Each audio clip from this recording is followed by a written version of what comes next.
இப்ப உண்மையான சோதனையா பண்ணலாமா? உன்னுடைய புது உருமாற்றத்தால என்ன பண்ண முடியுங்கிறத சோதிச்சிடுவோம்.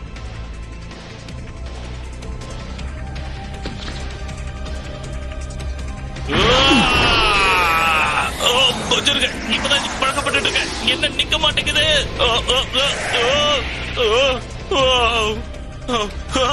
திடீர்னு இவ்வளவு சக்தி கிடைச்சது தலைக்கால் புரிய மாட்டேங்குதே. சக்திய பார்த்து வியக்கிறியா? ஆமா, இந்த அளவுக்கு சக்தி உண்மையிலே அற்புதமா இருக்கு. அப்ப கடவுளா இருந்தா எப்பவுமே இப்படிதான் இருக்குமா என்ன? உன் சந்தோஷத்தை கொஞ்சம் கம்மி பண்ணிக்க. ஏன்னா இது வெறும் ஆரம்பம் தான். ஏன்னா உன்னுடைய சக்தி என்னங்கிறத இப்பதான் நீ தெரிஞ்சுக்கவே ஆரம்பிச்சிருக்க. அப்பனா சரி சரி, இப்ப என்னால என்ன பண்ண முடியும்னு நானே பாக்குறேன்.